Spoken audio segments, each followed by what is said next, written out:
오늘 여러분들과 함께 은혜를 나누려고 하는 말씀의 제목은 인생의 짐을 가볍게 하십시오 라는 제목입니다. 스위스를 여행하는 중에 취리히의 기차역에서 젊은 한국인 부부를 만났습니다. 반갑게 인사를 나누고 났는데 뭔가 자꾸 이상한 것 같아서 왜 그러지 하고 가만히 보니까 그 부부 무릎 앞에 큰 가방이 하나 놓였는데 제가 이제까지 본 중에서는 제일 큰 여행 가방이었습니다.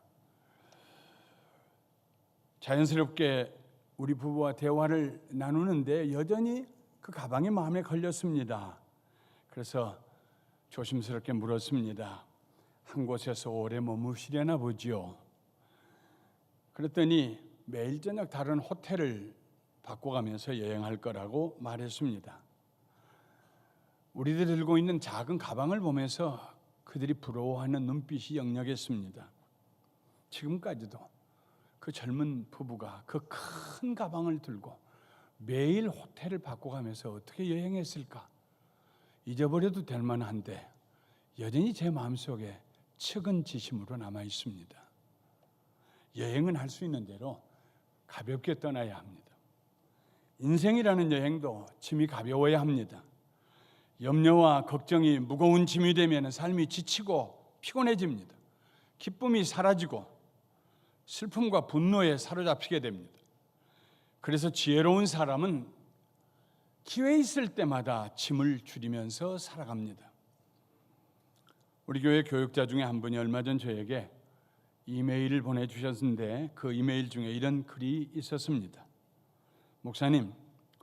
목사님을 가까이 뵈면 뵐수록 어떻게 저렇게 많은 짐을 지고 지혜롭게 교회를 이끌어 오셨을까? 마음속으로 놀랄 때가 많습니다. 목회의 귀한 롤 모델이며 멘토가 되어주셔서 감사합니다, 목사님. 우리 교육자들에게서 들어보는 처음 칭찬이었습니다. 제 자랑을 하기 위해서 말씀드리는 것이 아닙니다. 저도 그 메일을 읽고 혼자서 한참 동안 생각에 잠겼습니다. 우리 감사님 교회를 시작하고 33년 반, 돌이켜보면 힘에 겨운 짐을 짊어져야 할 때가 한두 번이 아니었습니다. 어떻게 그 무거운 짐을 짊어지고 헤쳐나올 수 있었을까? 곰곰이 생각해 보았습니다. 어떻게 무너지지 아니하고 부서지지 아니하고 잘 견딜 수 있었을까? 생각해 보니 대답은 한 가지밖에 없었습니다. 하나님의 은혜였구나. 날마다 짐을 대신 짊어져 주시는 하나님의 은혜였구나. 그러면서 제 마음속에 마태복음 11장 28절부터 30절 예수님의 말씀이 선명하게 다시 떠올랐습니다. 수고하고 무거운 짐 진 자들아 다 내게로 오라. 내가 너희를 쉬게 하리라. 나는 마음이 온유하고 겸손하니 나의 멍에를 메고 내게 배우라. 그리하면 너희 마음이 쉼을 얻으리니 이는 내 멍에는 쉽고 내 짐은 가벼움이라 하시니라. 우리는 수고하고 무거운 짐을 지고 가는 분들을 봅니다. 옛날 어머니들은 가벼운 짐은 손으로 들고 가셨지만 무거운 짐은 항상 머리 위에 이고 가셨습니다. 자기 힘으로는 도저히 머리 위에다 얹을 수가 없어서 지나가는 분에게 여보시오 나 좀 도와주세요. 그래서 그 무거운 걸 머리에 이고 가십니다. 별로 잡수신 것도 없어서 가느다란 목 위에 평생 뜨거운 햇볕 아래 일하시느라 구리빗으로 주름이 진 그 가느다란 목 위에 무거운 짐을 얹고 자갈길을 걸어가셨습니다. 지게에 무거운 짐을 짊어지고 가시는 아버지의 가슴은 곧 터질 것만 같았고 저고리 사이로 보이는 갈비뼈들은 곧 튀어나올 것만 같았습니다. 우리 부모님 시대는 참 고단한 삶을 살았습니다. 무거운 짐을 지지 않는 사람이 아무도 없었습니다. 요즘은 형편이 나아졌지요. 차에다 짐 싣고 다니죠. 그러나 형편이 나아졌다고 해서 우리의 짐이 가벼워졌다고 말할 수는 없을 것입니다. 오히려 우리의 짐은 점점 더 무거워져 가고 있습니다. 언어가 다른 나라에 와서 어려운 가정을 꾸리느라 수고하며 무거운 짐진 이들을 봅니다. 자식들 때문에 마음 편할 날이 없는 무거운 짐을 진 부모님들을 봅니다. 직원들의 앞날을 걱정하는 회사 사장님의 무거운 짐을 봅니다. 세상에 수고하고 무거운 짐을 지지 않는 사람은 아무도 없습니다. 예수님께서 수고하고 무거운 짐진 자들아 다 내게로 오라 하실 때에 무거운 짐을 지고 있는 소수의 몇몇 사람만 초청하신 것이 아닙니다. 모든 인류를 다 초청하신 것입니다. 적어도 사는 것 자체가 수고다, 무거운 짐이다, 이런 의식을 가지고 있는 사람들을 다 초청하셨습니다. 나는 무거운 짐을 짊어지는 사람이다, 이런 생각을 가진 사람들에게 예수님께서 내가 너희를 쉬게 하리라, 내게로 오라고 초청하셨습니다. 쉰다는 말은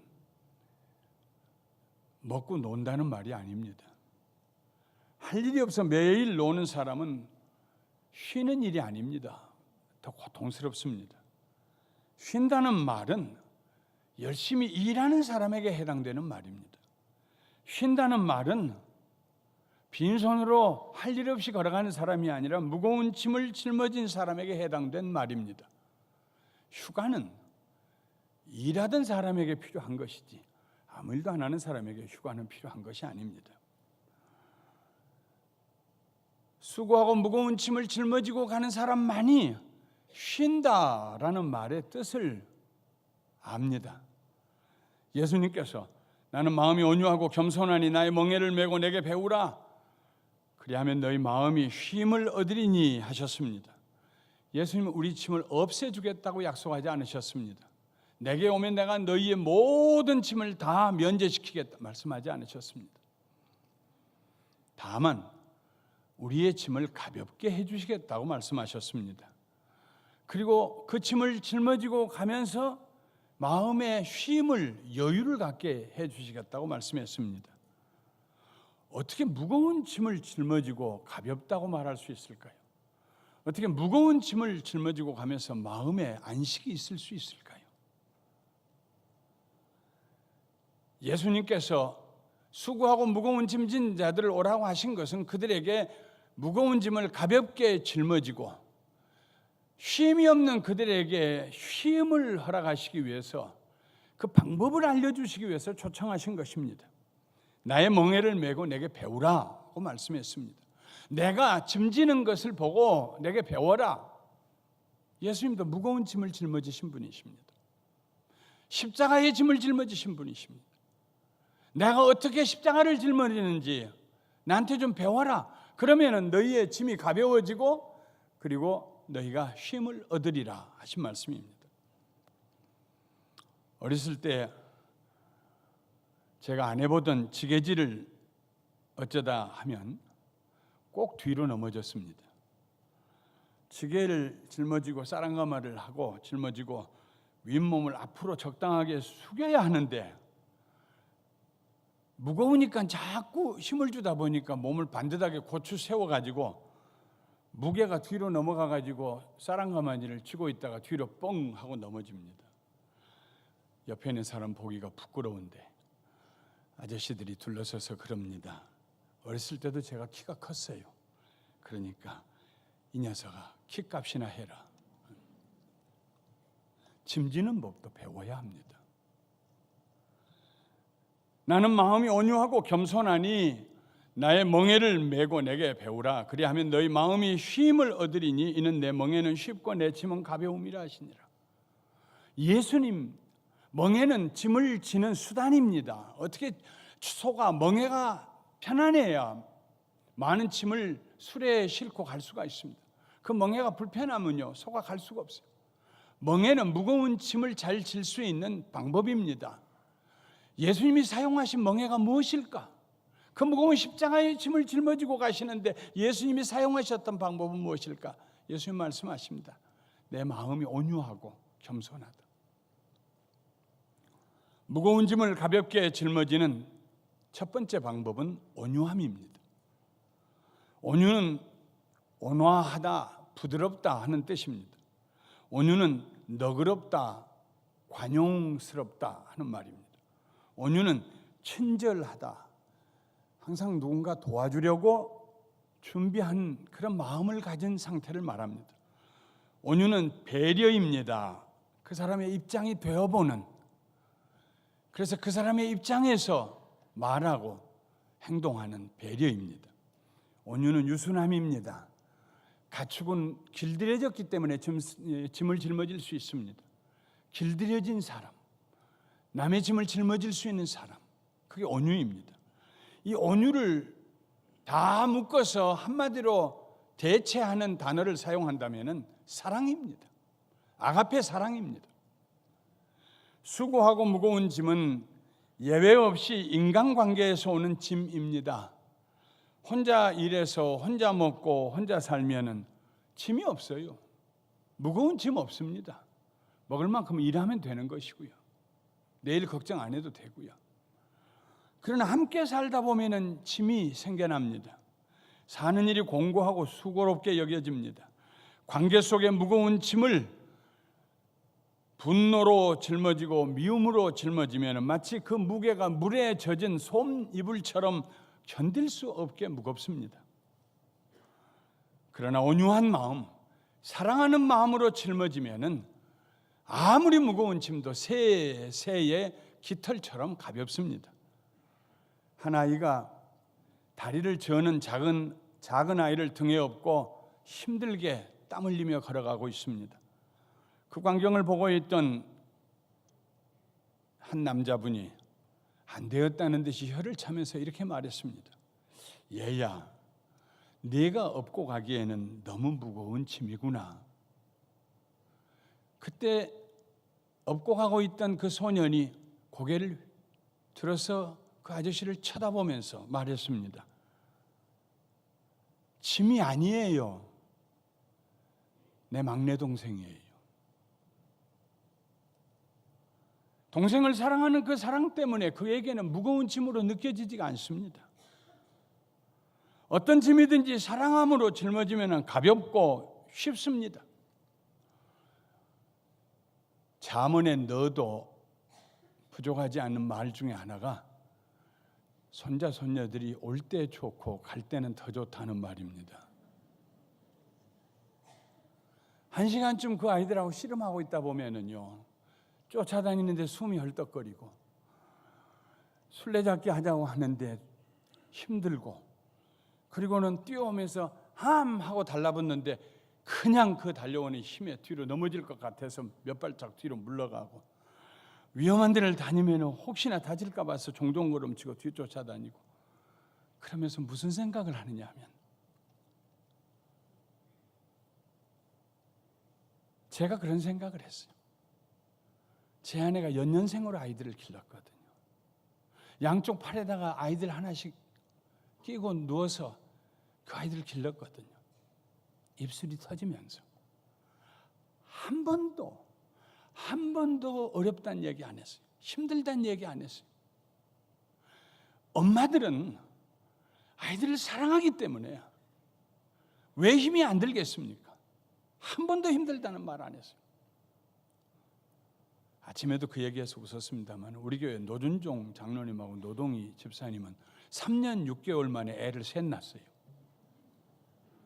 노동희 집사님이 고등학교 수학교사를 그만두고 그 세 아이를 길렀는데 한 번도 아이들 때문에 힘들다는 얘기 안 했어요. 사랑하면 무거운 짐이 없습니다. 사랑하지 않으면 종이 쪽 한 장도 무겁습니다. 하나님께서 세상을 이처럼 사랑하사 하나뿐인 독생자 예수 그리스도를 십자가 위에 내놓으셔서 자기 하나밖에 없는 아들을 십자가 위에 죽는 그 모습보다 더 어렵고 힘든 일이 어디 있습니까? 그 일이 가능했던 것은 하나님께서 우리를 사랑하셨기 때문에, 예수님께서 우리를 위해서 그 몸을 십자가 위에서 내놓으셨어요. 그 일이 가능했던 것은 예수님께서 우리를 사랑하셨기 때문이에요. 예수님께서 3년 반 동안 제자들과 함께 다니실 때 12제자 중에 하나 가룟 유다와 함께 다니셨습니다. 예수님은 훗날 그가 자기를 은 30에 팔아넘길 것을 알고 계셨습니다. 그럼에도 불구하고 돈꾀를 맡기셨습니다. 끝까지 신뢰하셨습니다. 나를 팔아넘길 사람하고 3년 반 함께 산다는 거 무거운 짐입니다. 어떻게 견디셨을까요? 사랑하셨기 때문에 견디셨습니다. 예수님께서 말씀하십니다. 무거운 짐을 지고 수고하느냐? 기왕에 짊어져야 할 짐이라면 사랑으로 짊어져라. 그러면 짐이 가벼워지고 마음도 쉼을 얻게 되리라. 나는 너희들의 그 무거운 죄짐을, 온 인류의 죄짐을, 그 무거운 죄짐을 내가 너희를 사랑했기 때문에 짊어지고 십자가 위에 올라갔다.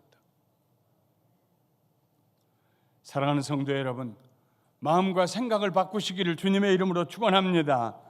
나에게 짐이 되는 사람을 사랑할 수 있는 힘을 주시라고 하나님께 기도하십시오. 기도하면 됩니다. 기도하면 사랑할 수 있습니다. 그리고 사랑하면은 더 이상 무거운 짐이 아닙니다. 이것이 예수님이 가르쳐 주신 비밀입니다. 일을 할 때도 마찬가지입니다. 그 일을 사랑하면은 가벼워집니다. 일하는 즐거움을 누릴 수 있습니다. 건강해서 일할 수 있다는 사실이 얼마나 감사합니까? 할 수 있는 일이 있다는 것이 얼마나 고맙습니까? 그 일을 사랑하는 마음으로 하면은 일이 무거운 짐이 되지 아니할 뿐만 아니라 마음의 쉼을 가지고 일할 수 있다 하는 말씀입니다. 바울사도는 누차 말했습니다. 너희의 상전을 섬길 때에 성질이 좋지 않은 상전도 잘 섬겨라. 예수 그리스도에게 하듯이 섬겨라. 예수님을 사랑하는 마음으로 상전을 섬겨라. 주인을 섬겨라. 그러면 절대로 무거운 짐에 눌리는 법이 없습니다. 오히려 자기를 절제하고 다스릴 수 있는 삶을 살게 됩니다. 내게 와서 배워라. 내 멍에는 온유한 멍에다. 사랑의 멍에다. 무거운 짐을 가볍게 짊어지는 두 번째 방법은 겸손입니다. 바울은 빌립보 교회 성도들에게 겸손한 마음을 가지라고 가르치면서 예수님을 그 예로 들었습니다. 빌립보서 2장 5절부터 8절 말씀 우리 한 목소리로 같이 읽어보겠습니다. 너희 안에 이 마음을 품으라. 곧 그리스도 예수의 마음이니 그는 근본 하나님의 본체시나 하나님과 동등됨을 취할 것으로 여기지 아니하시고 오히려 자기를 비워 종의 형체를 가지사 사람들과 같이 되셨고 사람의 모양으로 나타나사 자기를 낮추시며 죽기까지 복종하셨으니 그 십자가에 죽으심이라. 예수님께서 사람이 되셨습니다. 스스로 되셨습니다. 처녀의 몸에 핏덩어리로 태어나셔서 장년에 이르도록 한 인생을 사셨습니다. 그냥 평범한 사람으로 사신 것이 아니라 자기를 낮추시고 죽기까지 복종하시며 사셨습니다. 겸손은 낮춤입니다. 단순한 낮춤이 아닙니다. 특별한 목적을 가지고 자기를 낮추는 태도입니다. 다른 말로 하면 겸손은 하나님께서 자기에게 맡겨주신 사명을 이루기 위해서 굴복하는, 복종하는, 자기를 낮추는 태도입니다. 예수님은 하나님의 뜻을 이루시기 위해서 십자가 위에 죽으심으로 모든 죄인들이 구원받고 용서받을 수 있는 길을 여시기 위해서 하나님의 뜻을 이루기 위해서 자기를 낮추시고 죽기까지 복종하셨습니다. 그것이 바로 예수님의 겸손입니다. 온유가 사랑을 말한다면 겸손은 사명을 말합니다. 하나님의 뜻이라는 확신이 들면 겸손하게 복종할 수 있습니다. 하나님께서 맡겨주신 사명이기 때문입니다. 짐이 무거울 때에 왜 내가 이 짐을 짊어져야 하느냐고 울부짖습니다. 내 인생은 어떻게 하라고 나만 이렇게 무거운 짐을 짊어지느냐고 불공평한 인생이라고 원망합니다. 그러다가 기회가 나면 현장에서 도망칩니다.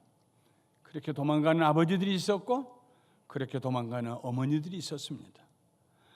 그러나 내가 짊어지고 있는 이 무거운 짐이 하나님께서 나에게 맡겨주신 사명이라는 확신을 가지면 뜻밖에도 그 짐은 가벼워지기 시작합니다. 그 일이 하나님의 일이라는 확신이 들어오면, 내게 맡겨주신 하나님의 일이라는 확신이 들어오면 겁도 없이 그 무거운 짐을 덥석 짊어지게 됩니다.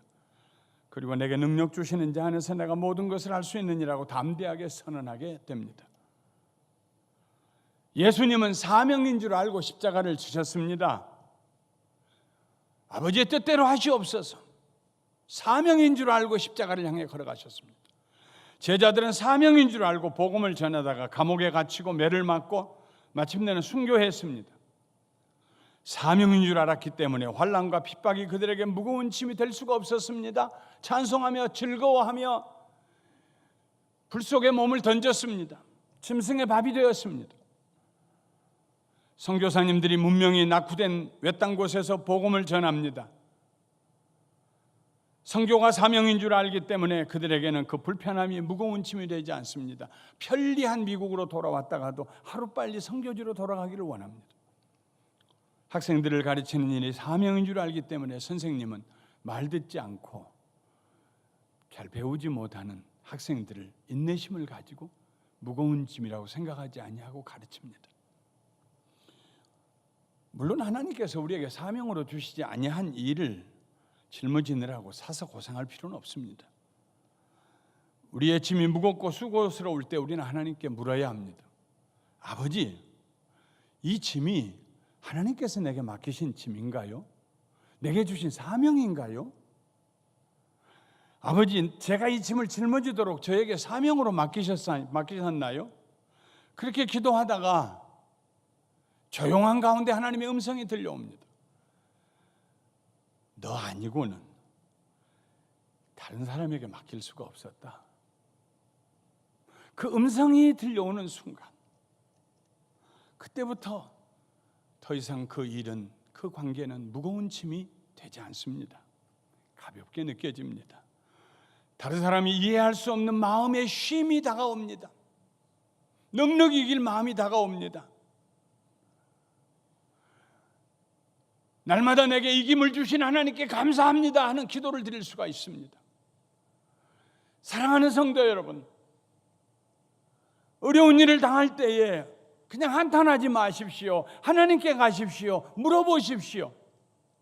아버지, 이거 하나님 저에게 맡기신 일입니까? 저에게 사명으로 주신 일입니까? 저 아니면은 다른 사람에게 맡기실 수 없는 일이었나요? 마음에 확신이 올 때까지 기도하십시오. 성령님께서 그렇다 하는 확신을 주실 때, 수고하고 무거운 짐진 자들아 다 내게로 오나 내가 너희를 쉬게 하리라. 나는 마음이 온유하고 겸손하니 내 멍에를 메고 내게 배우라. 그래야면 너희 짐이 가벼워지고 너희가 쉼을 얻으리라는 예수님의 말씀을 깨닫게 될 것입니다. 말씀을 마치겠습니다. 이 세상에 짐이 없는 사람 아무도 없습니다. 예배를 드리면서도 여러분 무거운 짐이 있을 겁니다. 아마 여러분 옆에 멀리 가지도 않고 예배 끝나면 다시 찾아오려고 옆에 기다리고 있을지도 모릅니다. 짐의 무게는 저울에 달아서 알 수 있는 그런 상대적인 무게가 아닙니다. 절대적인 무게입니다. 자기 짐이 제일 무겁습니다. 사람들마다 수고하고 무거운 짐을 짊어진 채 신음하며 살아갑니다. 그런데 예수님께서 우리에게 오셔서 윤리 도덕만 말씀하시고 끝나셨으면은 우리의 삶에 예수님과 무슨 관계가 있겠습니까? 죽었던 우리를 살리기 위해 오셨고 무거운 짐진 우리들을 가볍게 해주시기 위해 오셨습니다. 무거운 짐 지고 가는 수고하는 우리들에게 오셔서 나 좀 보자, 나 좀 보자. 내게로 오라.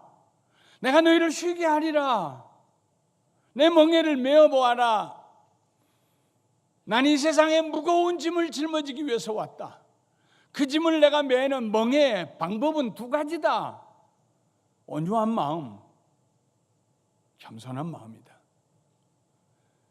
내 방법을 한번 사용해 보아라. 짐이 무거울 때에 억지로 짊어지려고 하지 말고 사랑하는 마음으로 짊어져라. 사랑하는 마음이 필요하면 내게 구하여라. 내 사랑이 내 속에 강물과 같이 흘러가게 하리라. 겸손함으로 짊어져 보아라. 하나님의 사명인 줄 알고 한번 짊어져 보아라. 하나님께 물어보아라. 아버지께서 너에게 맡기신 짐인지 사명인 줄 알면 가벼워질 것이다.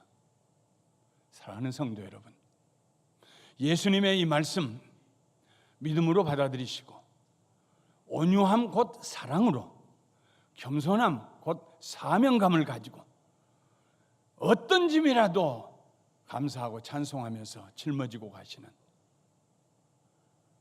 여러분과 제가 되시기를 주님의 이름으로 축원합니다. 축원합니다. 축원합니다.